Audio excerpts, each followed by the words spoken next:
Hello friends, Paracel GS पे आपका स्वागत है। मित्रों, यूपी पीसीएस की आपकी जो आंसर की है जीएस की, ये काफ़ी ज़्यादा गलत बनाई गई है। खास तौर पे सीसेट के आपके 3 से 4 ऐसे क्वेश्चन हैं, जैसे कि मैंने आपको अभी टेलीग्राम चैनल पे शेयर किया है। एक आपने सीसेट का क्वेश्चन देखा होगा, जो आपके व्युत्पत्ति के आधार पर जो शब्दों की रचना है 2 प्रकार की होती है, और ये इसका साक्ष्य कामता प्रसाद जी की बुक में है, तो उसका साक्ष्य मैंने आपको दिया है। इसके अलावा इंटरपर्सनल स्किल के जो आपके ये रिपीटेड ही कॉम्प्रहेंशन है एनटीए के एग्जाम के, उसके मैंने आपको साक्ष्य प्रोवाइड किए हैं। सीसेट में खास तौर पे विद्यार्थियों को काफ़ी बड़ी समस्या आने जा रही है, क्योंकि 31-32 पे ऐसे स्टूडेंट भी हैं जिनका स्कोर 85-83 की रेंज में है। इवन इस पेपर में मैं आपको बता देना चाहता हूं मित्रों, अगर किसी ने 80 का आंकड़ा छुआ है तो कहीं ना कहीं वो मतलब पुराने अगर स्कोर के आधार पे देखा जाए तो कहीं ना कहीं 100 की तरफ बढ़ गया है, क्योंकि देखिए सीटें यहाँ पर काफ़ी ज़्यादा है और आपका रिजल्ट भी काफ़ी ज़्यादा आएगा। लेकिन जीएस की आंसर की जो है रुलाने वाली है, क्योंकि ये कई सारे ऐसे नहीं है कि हमें लग रहा है कि ये क्वेश्चन आपके चेंज होंगे। कई क्वेश्चन तो ऐसे हैं कि जैसे बिना पढ़े उन्होंने बस सीधा सा मतलब कि बॉक्स बना के उनको पीडीएफ अपलोड करना था, इस तरीके से हुआ है। मैं आपको लगभग ये 5 क्वेश्चन ऐसे दिखाऊंगा भाई, जिसमें कोई मतलब ही नहीं है, मतलब वो सीधे सीधे फैक्ट है बिल्कुल एलिमिनेट करके, लेकिन उन्होंने क्या किया कि अपना बॉक्स गलत जगह बना दिया। लेकिन इनके गलत बॉक्स ने लड़कों की नींदें उड़ा दी हैं, बुखार चढ़ा दिया विद्यार्थियों को। तो आइए बात करते हैं इन सारे प्रश्नों को, और खास तौर पे इनके सभी के साक्ष्य आपको टेलीग्राम चैनल पर प्रोवाइड किए गए हैं। तो आप लोग डिस्क्रिप्शन में जो हमारे यूपी पीसीएस के चैनल की लिंक है उससे जुड़ जाइए, तो वहां पे आपको सारे ये साक्ष्य मिलेंगे। और खास तौर पे यूपी पीसीएस की मुख्य परीक्षा जो है आपके पेपर 5-6 को सबसे पहले हम 2 पेपर को स्टार्ट कर रहे हैं, उसका शेड्यूल आपको डेली अब हम जल्दी ही देने वाले हैं। तो आइए मित्रों, देखते हैं आखिर कौन से प्रश्न हैं आपके जो गलत हैं। देखिए, सबसे पहले अगर बात की जाए तो सबसे पहला तो सीधा सा फैक्ट है कि बंगाल के निम्नलिखित आपके जो सेन शासक हैं, इसे आरोही कालक्रम में रखना है। अवरोही होता है कि ज्यादा से कम की तरफ, आरोही है कि नीचे से आगे की ओर चढ़ते हुए, मतलब यहाँ पे जो सबसे छोटा होगा वो सबसे पहले आएगा।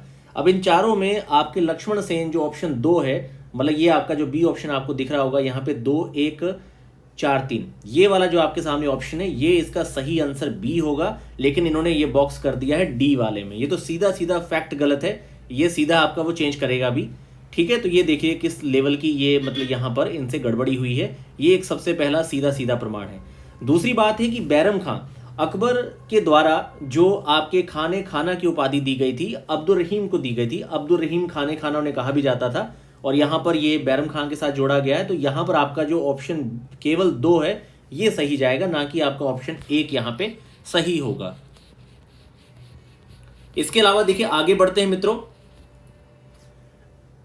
अंडमान निकोबार द्वीप समूह के संदर्भ में जो यहाँ पर आपके कोरल ब्लीचिंग की बात की गई है, और खासतौर पे प्रवाल विरंजन की, यहाँ पर सीधे सीधे इन्होंने लिख दिया कि हिंद महासागर का तापमान 2 डिग्री बढ़ गया है। ये आपका 1.5 मतलब 1.5 1.6 के आसपास है। 2 डिग्री सेंटीग्रेड आप समझ रहे हैं, ये इतना ज्यादा पानी है कि पूरे सागर का मतलब आपका प्रवाल विरंजन हो सकता है। ये बहुत एक्सेसिव फैक्ट है। ये 2 डिग्री इन्होंने राउंड फिगर में दिया, लेकिन खास तौर पे क्लाइमेट के बारे में इतना ऐसा इस तरह का एक राउंड फिगर नहीं चलता। ये आपका 1.6 है, और यहाँ पे ये 2 डिग्री दिया गया है। इसका आंसर ये जो होना चाहिए था यहाँ पे, जो बहुत ही मतलब कि एक तरह से सटीक कहा जा सकता है, जहाँ फिर इसका आंसर इन्हें ए बी की तरफ लेके जाना पड़ेगा। वैसे इसका आंसर आपका होना चाहिए तटीय क्षेत्रों में जो औद्योगिक गतिविधियां हैं, क्योंकि जितने भी ये आप देखेंगे ये पूरा क्षेत्र है जो आपका पूर्व के साइड का, बंगाल की खाड़ी की तरफ का, आपने देखा होगा कि ज़्यादातर जो नदियां हैं, बहुत सारा निक्षेपण, जो खास तौर पे सारी जो नदियां हैं आपकी सागर में गिर रही हैं बंगाल की खाड़ी में, और इन नदियों में बहुत सारी फैक्ट्रीज का बहुत सारा मलबा कूड़ा सब जाता है, जिसका एक बहुत बड़ा वो एक प्राइम रीज़न है। और अगर क्लाइमेट को ही इन्होंने प्राइम रीज़न दिखाना था तो उसका जो फैक्ट है वो आपका रॉन्ग है। ये 1.6 है, यहाँ पे 2% दिया गया है। तो ये प्रश्न आप जरूर क्लेम करिए, कम से कम जहाँ तो इसका ऑप्शन ए बी होगा, जहाँ फिर ये आपका प्रश्न जो है डिलीट कर दिया जाएगा।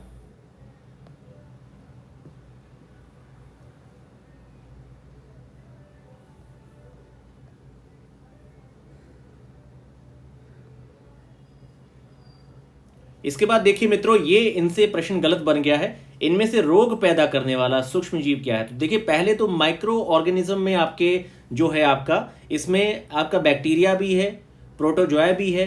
तो ये अब इसका आंसर जो इन्होंने रोगाणु दिया है ये सही नहीं होगा। मतलब कि पैथोजेंस भी होते हैं रीजन, लेकिन प्रोटोजोआ और बैक्टीरिया भी है। तो इसका जहाँ तो ये इसका क्वेश्चन होना चाहिए था कि इनमें से कौन सा रोग पैदा करने वाला सूक्ष्म जीव नहीं है, तो ये आर्किया इसका आंसर हो सकता था। तो ये प्रश्न आपका जहाँ तो डिलीट किया जाएगा, जहाँ फिर इसके मतलब कि सबको इसका बोनस मिल सकता है। लेकिन ये बैक्टीरिया प्रोटोजोआ जो है ये भी बीमारी पैदा करने वाले आपके माइक्रो ऑर्गेनिज्म है।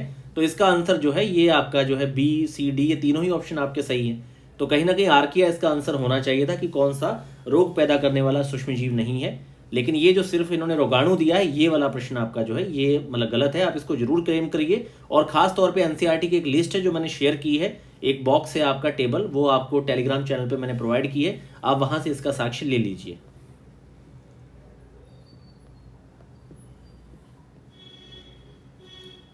मित्रों अगला प्रश्न देखिए, कोहिमा शांति स्मारक जो है ये आपका 8 मई 2024 का है, लेकिन यहाँ पे आपका 8 मार्च 2024 इन्होंने दिया है। तो यहाँ पर दोनों ही जो आपके स्टेटमेंट है, क्योंकि ये 8 मई को हुआ है और ये जापान की सहायता से है, तो ये दोनों ही ऑप्शन जो है आपके गलत हैं। तो ना तो एक होगा ना दो होगा इसमें।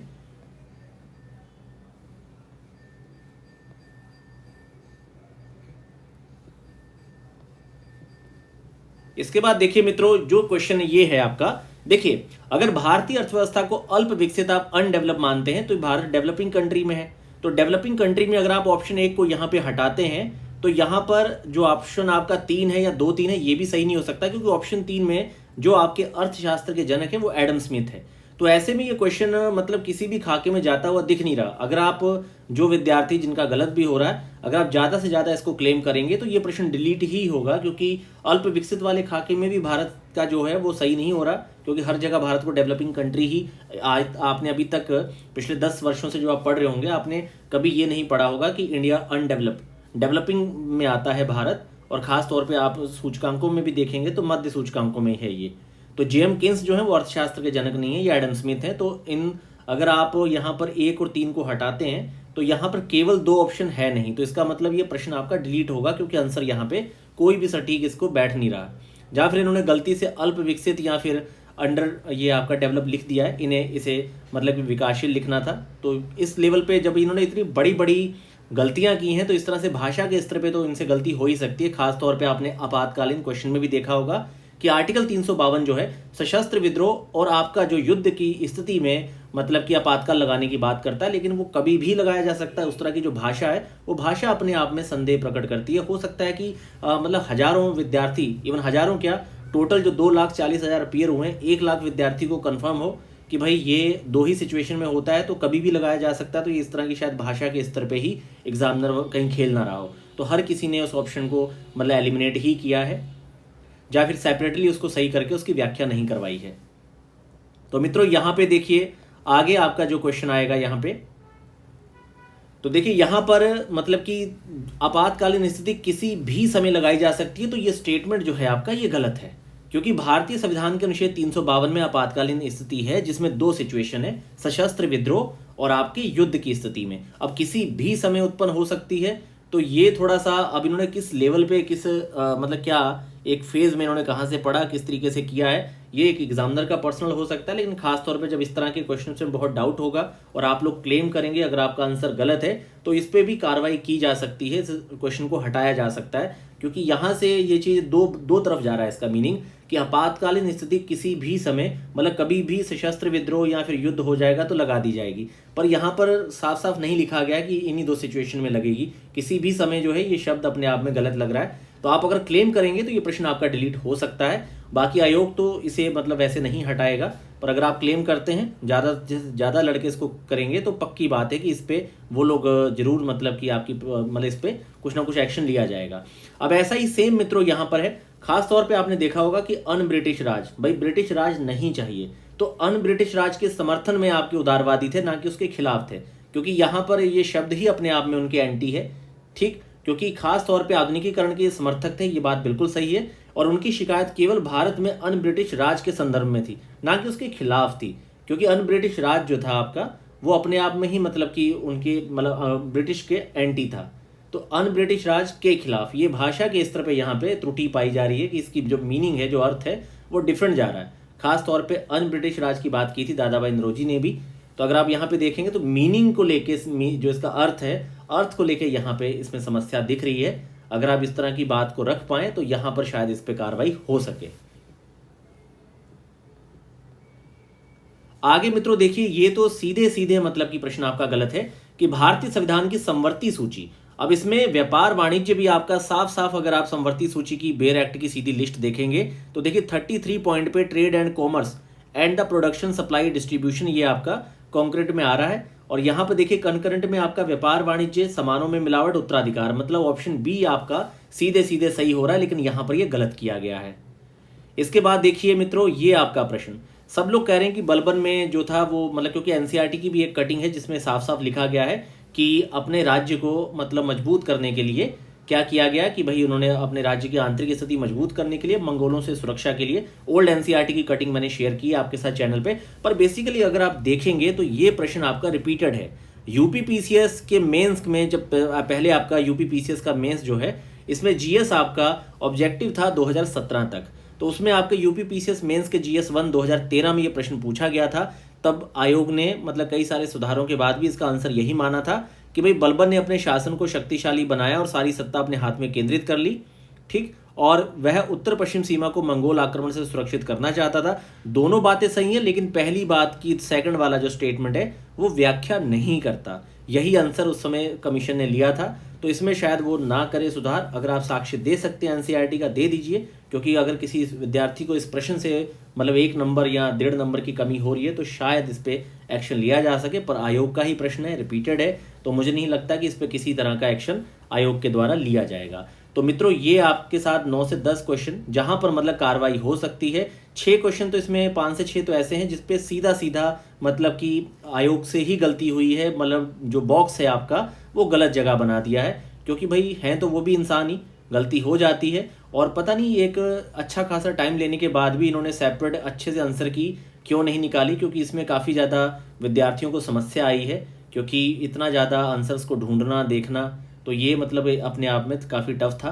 पर मित्रों आप लोग ये सारे प्रश्नों पे बहुत अच्छे से ज़रूर क्लेम करिए, क्योंकि एक चीज़ मान जाइए, मैं आपको बता रहा हूँ, इससे पहले भी 2023 में कई सारे मेरे स्टूडेंट थे। मैं आपको एक बहुत ही बड़ा उसका एक साक्ष्य बताता हूँ कि हमारे ही एक स्टूडेंट जिनका इस समय सिलेक्शन भी हो चुका है, इनका 88 क्वेश्चन था और फाइनली 88 क्वेश्चन के स्तर पे ये मान रहे थे, क्योंकि आपकी 240 समथिंग सीटें थी कि पीटी इनका ये फेल हो जाएंगे। फाइनली जब इनके मार्क्स आए थे तो 131 मार्क्स आए थे।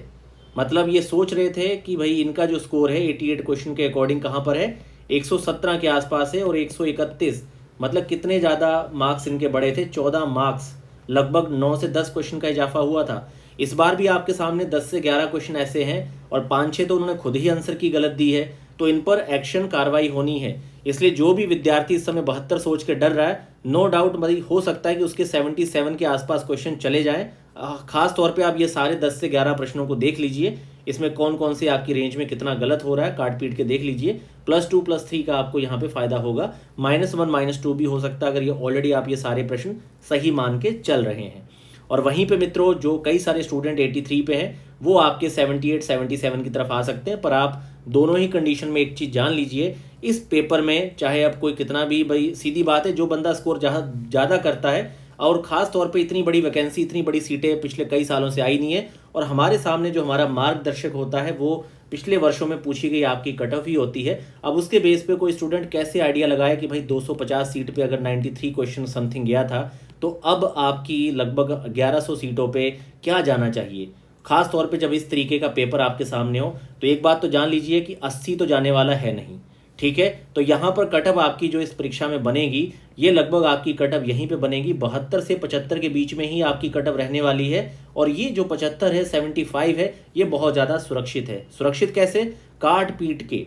अभी मैंने जो आपको 10 प्रश्न बताए, मान लीजिए आपका 77 है इस समय, पर कट कटा के आपका 73 हो जाता है, तो फिर यहाँ हो सकता है, लेकिन आप समस्या में जा सकते हैं। फाइनली आयोग के द्वारा एक तो आंसर की दी नहीं जाती। सबसे बड़ा काम तो ये है कि जब आपने अपने सोर्स के बेस पे एक पेपर बनाया है तो उसकी आंसर की बनाई है, और ख़ास तौर पे विद्यार्थियों के जिन जिन प्रश्नों पे आपने जिस भी सोर्स को, साक्ष्य को सही माना है, उसके अनुसार इसी तरह से जैसे आपने बॉक्स बना के दिए हैं, इसी पेपर में रेड बॉक्स बना के दे दीजिए कि हमने किन किन प्रश्नों पे सुधार किया है, किन के हमने आंसर्स को चेंज किया है। ये छोटा सा काम अगर कर दे तो पारदर्शिता बढ़ जाएगी और जवाबदेहिता भी यहाँ पे बढ़ जाएगी।